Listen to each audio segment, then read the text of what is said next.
ప్రతిభావంతులకు 1,20,000 రూపాయల విలువైన hero destiny స్కూటర్లు పంపిణీ చేశారు.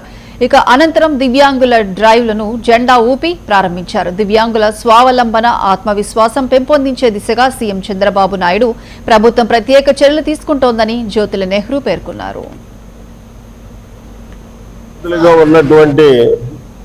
దివ్యాంగులకు వారు చేసుకునేటటువంటి వృత్తి ఇక్కడ ఏంటంటే 10 మందికి ఇవాళ ప్రభుత్వం తరపు నుంచి 3 చక్రాల మోటార్ సైకిళ్ళు ఇవ్వడం జరిగింది.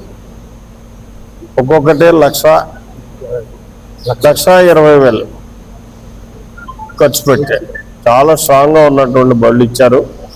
అయితే ఈ 10 మంది కూడా ఎవరి మీద ఆధారపడకుండా వాళ్ళ స్వశక్తి మీద జీవించేటటువంటి పరిస్థితుల్లో ఉన్నవాళ్లే వాళ్ళ ఆ జీవన విధానాన్ని మరింత పెంపొందించుకోవడానికి సులభతరంగా ఉండడానికి ఆలోచన చేసి వాళ్ళ ప్రభుత్వం తీసుకున్నటువంటి ఒక మంచి పథకంలో ఈ పథకం అని చెప్పి చెప్పక తప్పదు.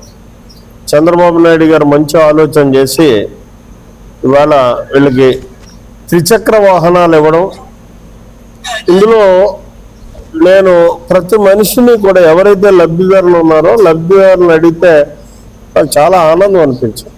విధి వంచితులుగా ఉన్నటువంటి దివ్యాంగులకు వారు చేసుకునేటటువంటి వృత్తి ఇక్కడ ఏంటంటే 10 మందికి ఇవాళ ప్రభుత్వం తరపు నుంచి 3 చక్రాల మోటార్ సైకిళ్ళు ఇవ్వడం జరిగింది.